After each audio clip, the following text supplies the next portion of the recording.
Hello and welcome to Simudan, and welcome back to a Train Simulator World 2 video. So today I'm going to be driving the Class 101 on the Tees Valley line. This train is a little bit different, so I'm going to run you through how this is different and how it works in comparison. Sorry, I've already had a little play, so I'm just going to change that slightly. Reset it to the way it is when you get to the train. Right, so first things first, I've already done it actually, but in order, run up to the other end, in order to set the train up to run, you will probably want red lights on the back. In order to do that, you actually have to come to the back cab, and you've got the marker light switches here, got white or red, you just switch into red, and then that is done. On the business end of the train, the end you're driving from, you want to do the same thing but in white, and you probably want your destination board marker on, and you set that to your destination. I can't actually remember where it is at the moment. I've got it set to Darlington. Right, it's the closest door. Now, two reasons this train is a little bit more involved in order to drive than most of the trains on this simulator. Firstly, you have a strange braking system. This is a lap braking system, and over here you have your pressure gauge. So this tells you how quickly it's releasing,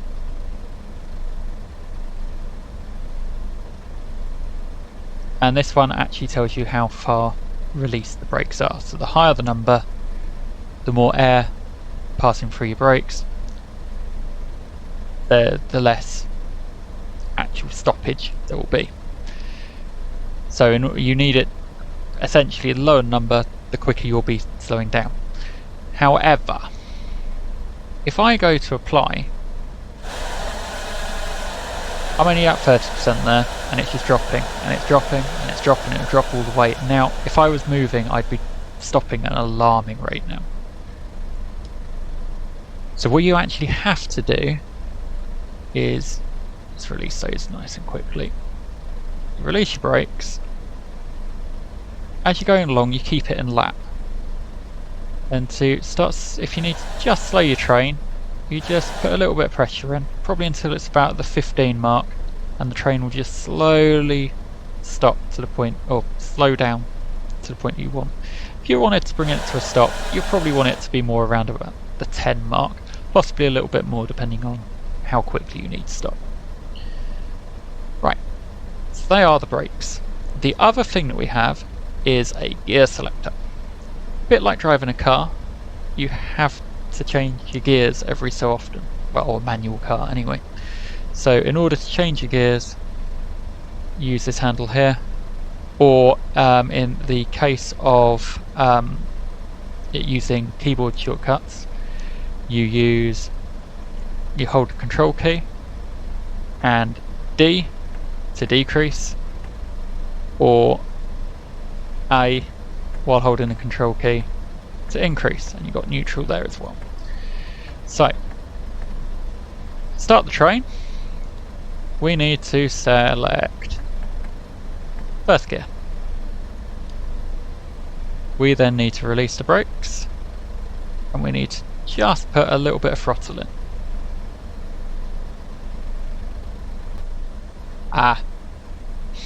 Key thing I have forgotten at this point. Control circuit key. There we go. It will now start rolling. So, as we start rolling, take a look at this. So speedometer here. This one is your rev counter. So good gauge is looking at these arrows. That's where you want to change up gear. So we're now at that arrow, so we take our throttle off, that's really important. Move up a gear and increase your throttle at the same rate, and you should be within the range, just about. In fact, I'm now speeding, so we will. Now the recommendation is having it in gear 4 all the time you're coasting. Apparently it's more fuel efficient. I don't think it has any bearing on the simulation itself, but that is the way they suggest you do it. There we go. So, no. There we go. So back into probably about gear 2. Start speeding it up. And again, you're watching it go up. Remembering I have my brake in lap position. That means it's doing nothing at this minute in time. It's not increasing, it's not decreasing, it's fine. It's not releasing or applying brakes.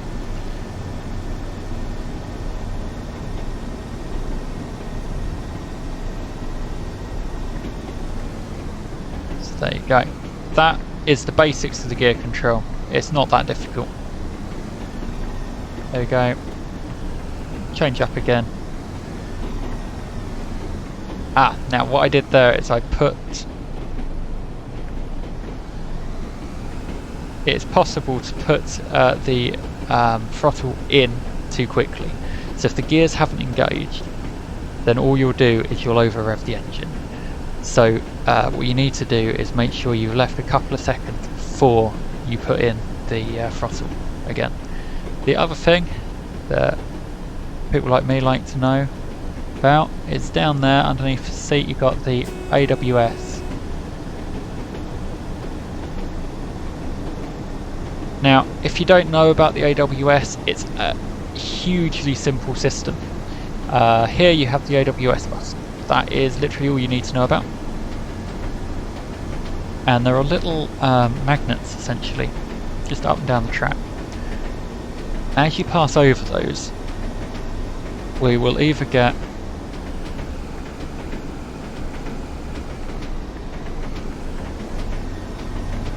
hang on, I'm holding the wrong key, that's the problem. So as you pass over those, you will either get a OK, here's one coming now, so you'll either get an OK, which sounds like that, just a bell ringing, or you'll get a buzzer. If you have a buzzer ring, you just hit that button and it's fine.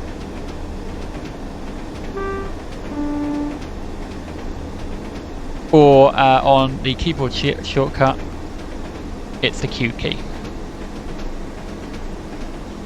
It's as simple as that. It's the same in any of the UK trains.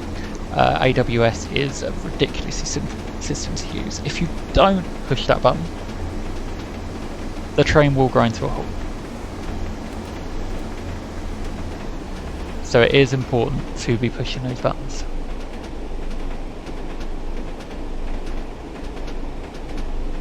There you go.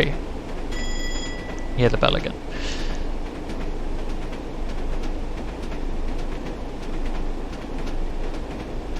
I love the clickety-clack.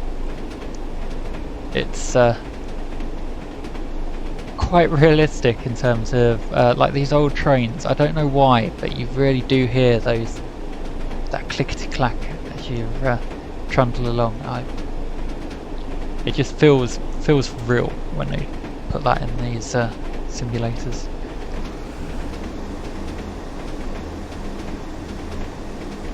Right, it's about a mile to go now till the next station. So what I'm going to do is I'm going to let it coast for a little bit. I'm just going to apply my brakes just slightly. Remember, looking at that. Don't want it too much because I just want probably about halfway between 20 and 15. Just want it to start to slow down. In fact, I might want a little bit more than that now. There we go, 15. As you can see, my speed is now dropping away.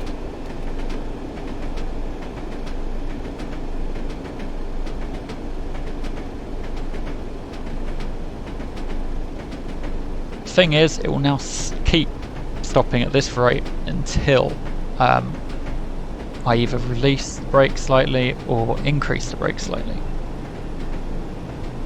And with about 500 yards to go, dropping at this rate, I'm probably looking at stopping a little bit short, if I'm honest. Because remembering, if you apply the brakes in your car or on your bike, and you hold them in the same place, that brake will start to feel a little bit heavier as time goes on, as when you are moving slower, the brake can work easier.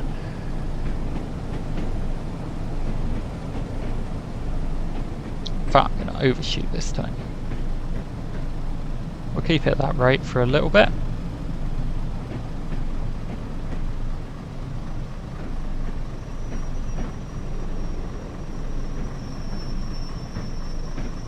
Now, just increase it to about the 10 mark.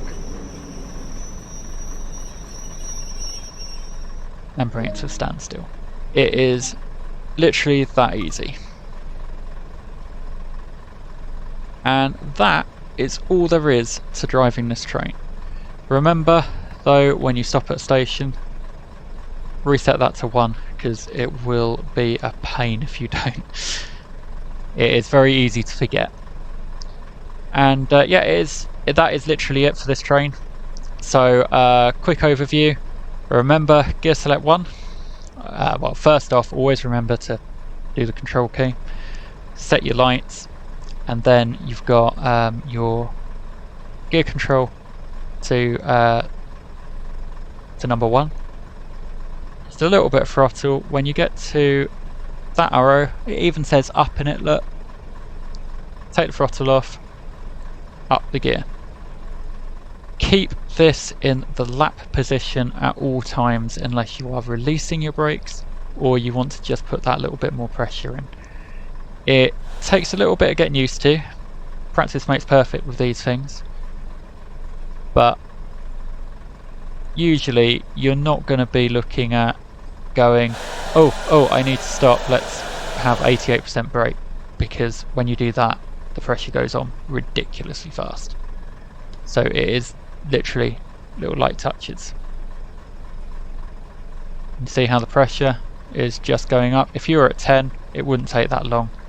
In fact, you probably want it a bit more to get going, but whilst you're actually moving, it's just light little touches.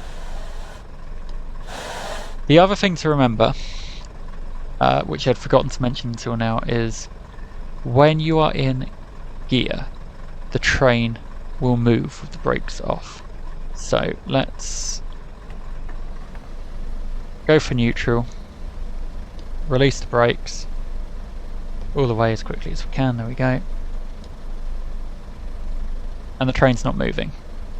Or if it is, it's very, very slow, and that would be because we're on a hill. In fact, no, looking out the window it's not. Stop those doors anyway. If, however,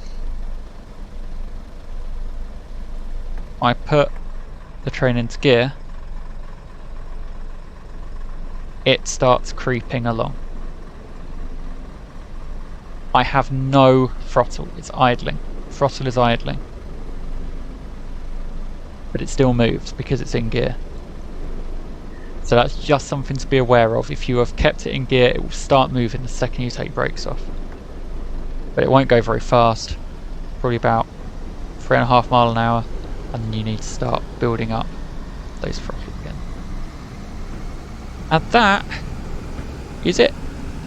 So thank you for watching. I hope you've enjoyed this video. If you have, then give us a like. And consider subscribing if you haven't already. And I will see you in the next video.